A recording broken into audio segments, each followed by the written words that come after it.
the 1995 Brian Levant's Christmas comedy Jingle All the Way, workaholic Minneapolis mattress salesman Howard Langston struggles to find time to spend with his wife Liz and his 9-year-old son Jamie. With Christmas fast approaching, Howard plans to redeem himself by buying for Jamie's gift the season's hottest new toy, a wildly popular action figure of America's favorite superhero, Turbo Man. Distracted by his work, however, Howard is late for the season's Christmas shopping, and come Christmas Eve he finds that the Turbo Man figure is sold out at every store. As he desperately searches for some means to acquire it, he locks horns with Myron Larrabee, a struggling postal worker and single father with the same goal.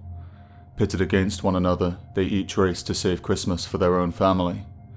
Along the way, Howard clashes with a gang of Christmas scam artists, a dogged police officer, and his overfamiliar neighbor Ted, who has designs on Liz.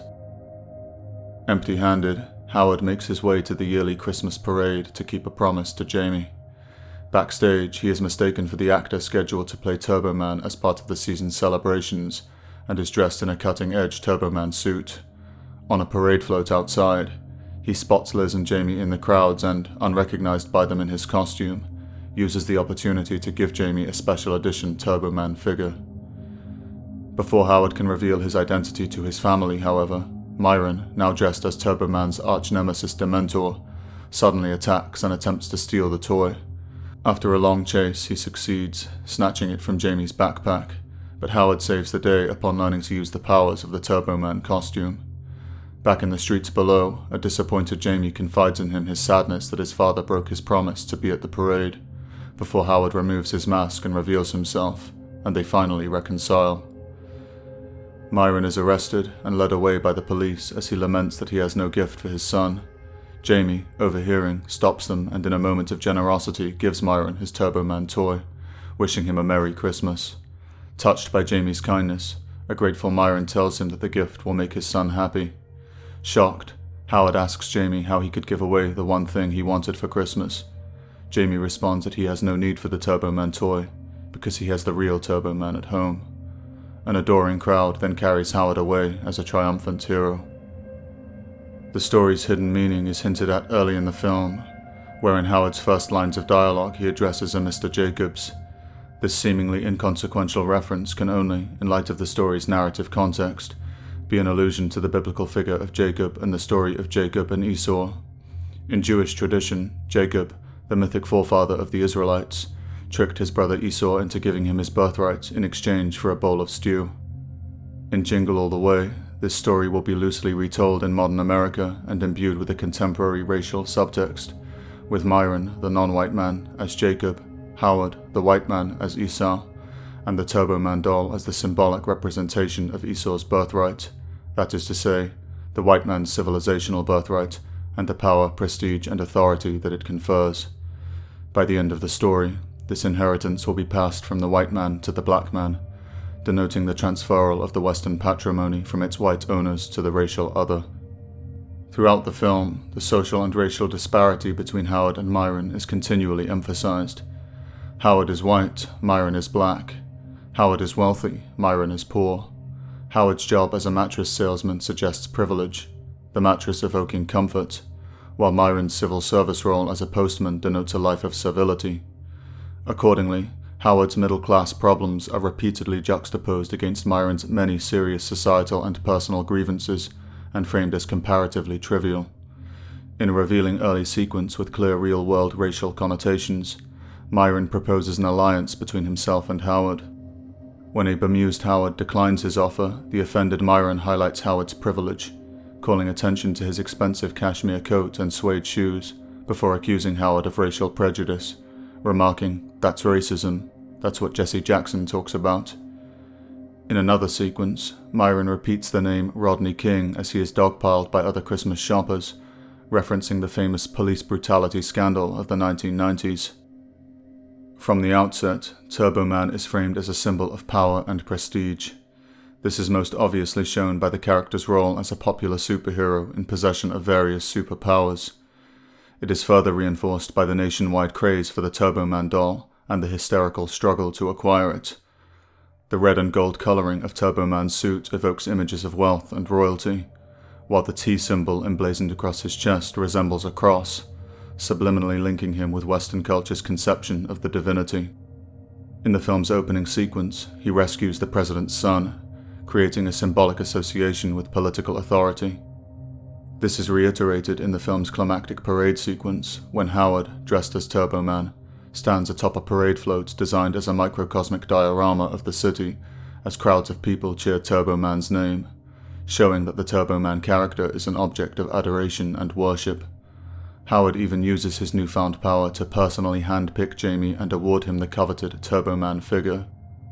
It is the pursuit of the power, prestige, and authority which Turbo Man symbolically signifies that will serve as the source of the film's central conflict, a metaphor for the racial power struggle that underpins modern American society. The stakes of failure in this contest are made clear when, early in the story, Jamie, speaking to his father about the craze for the Turbo Man figure, remarks that anyone who doesn't have one is going to be a real loser. By the end of the film, it is the white child that will be left without a Turbo Man figure and the power and prestige that its ownership signifies, which will instead be gifted to the non-white child, identifying whites as the loser of the story and non-whites as its winner. Underpinning this racial subtext is a moral critique of Western culture and tradition. Throughout the film, the long-standing European holiday of Christmas, itself derived from earlier customs of Yuletide, is repeatedly lampooned as a veneer for crass commercialism, and its gift-giving spirit framed as driven by materialism and greed. Shoppers scramble madly to acquire the Turbo Man doll, brutalizing one another in the process. Howard even attempts to steal a Turbo Man intended as a child's gift from beneath his neighbor's Christmas tree. At one point, in an attempted metaphor for Christmas tradition and its attendant folklore, the film's Santa is revealed as a scam artist running a black market operation dealing in poorly made, overpriced counterfeit toys. In a telling line of dialogue, Howard remarks upon entering their distribution warehouse, which is repeatedly likened to Santa's mythic home in the North Pole, that, quote, something here doesn't seem quite kosher, alluding to the film's subtext as a Jewish critique of Western culture. Accordingly, Santa and his helpers are shortly after dismissed as sleazy conmen in red suits.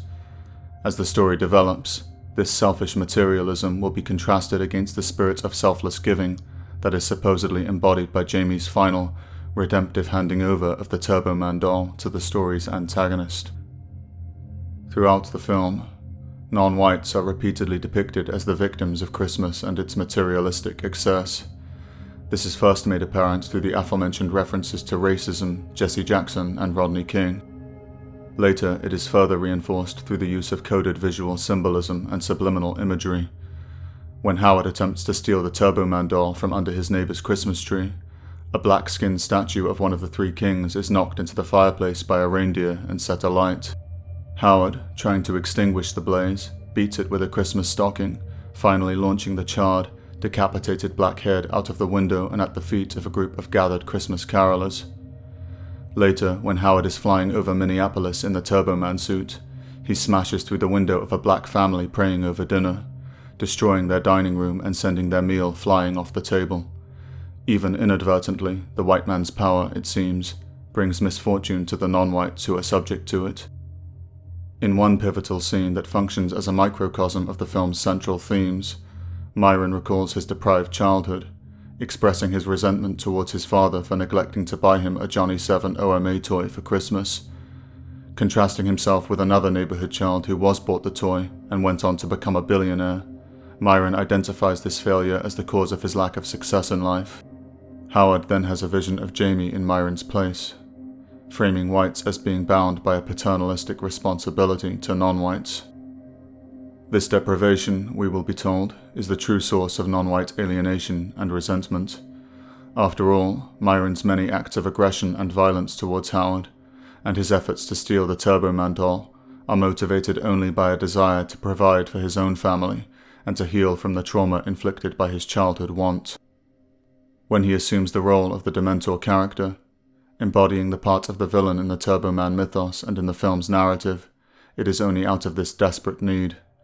Accordingly, in the film's final scenes, Jamie freely gives the coveted Turbo Man figure to Myron unprompted, in an act of selfless generosity that finally resolves the struggle for power represented by the contest to acquire it, healing both Myron's family and his own.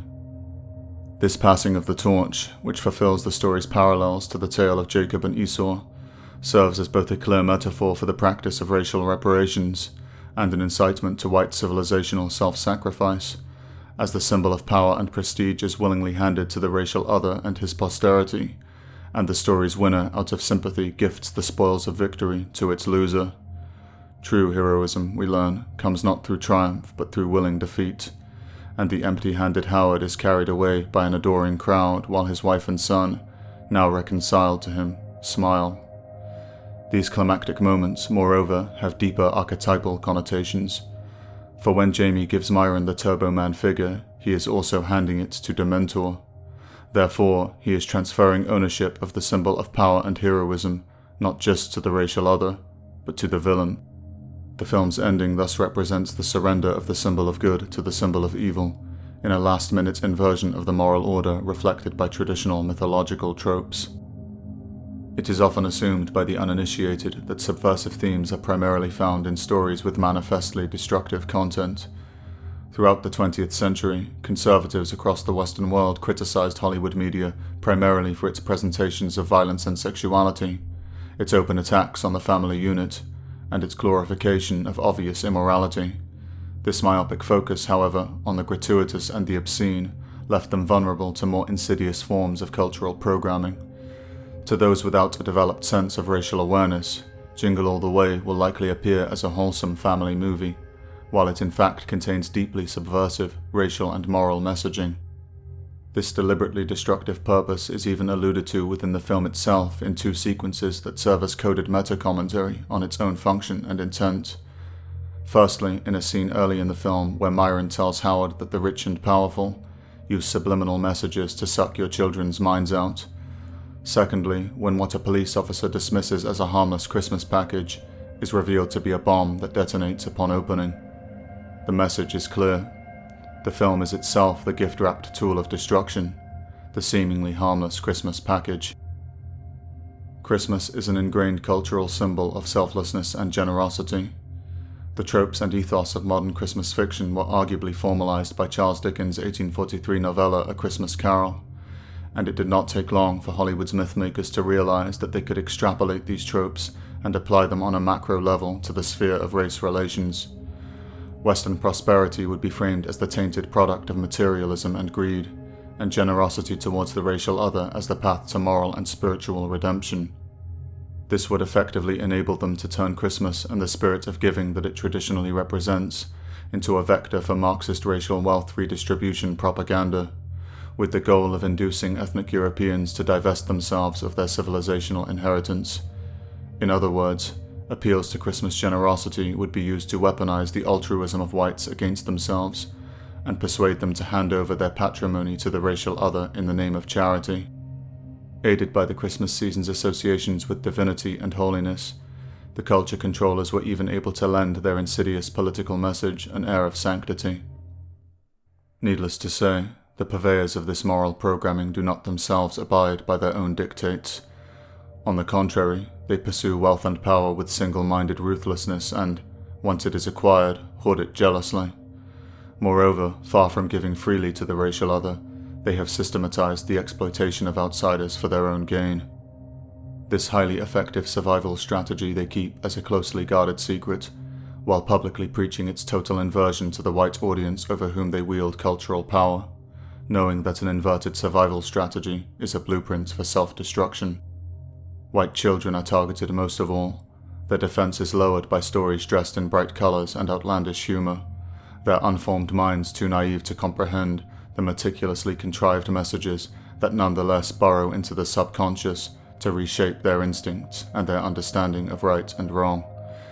These false life lessons, authored by an unseen adversary, then go on to guide them through the years, becoming their deepest convictions and informing their attitudes, perspectives, and choices, both personal and political, enslaving them without their knowledge to a suicidal, self-sacrificial morality. This manifests not just on an individual level, but on a civilizational one. Western prosperity is systematically transferred to the Third World through charities and international aid programs, feeding and growing foreign populations who nonetheless, in spite of our generosity, continue to harbour historical grudges against us. The borders of Western nations are, in the name of humanitarianism, opened to the world, and the ancestral lands that once could only have been won through bitter conquest are given away without a fight, so that we are now unwelcome strangers in the great cities built by our forebears. The coveted reins of institutional power, too, are handed to the outsider through affirmative action and DEI programs, and they invariably wield this unearned authority to harm our people and empower their own.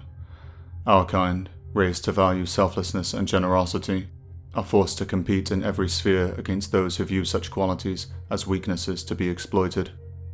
All the while, their hatred for us is excused as the product of justified resentment brought upon ourselves by our own prejudice and greed, and we are told by every voice that, no matter how much we give for their benefit, the only solution is to give more still.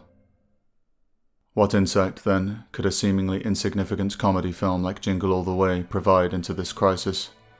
Put simply, it, held under scrutiny, reveals the method by which our overthrow has been orchestrated.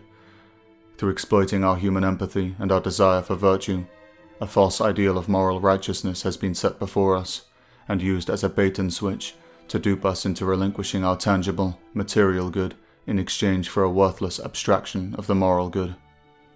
This has been accomplished through framing our material interests as fundamentally opposed to our moral and spiritual interests, when they are in fact inextricably bound as one. Our worldly good is our moral and spiritual good. Any other claim is a deception. The vain conceit of moral self-satisfaction that we have been trained to covet is the bowl of stew offered to Esau, in exchange for which we have traded our future and the freedom of our posterity. The consequences of the notion that we are duty-bound to share the fruits of victory with those who never could have won them through merit are plain to see. Charity to the racial other has been a cruelty to ourselves. None of the beneficiaries of our sacrifices would do the same for us. Our generosity has been met only with demands for more and more, yet if we continue to give, soon there will be nothing of us left.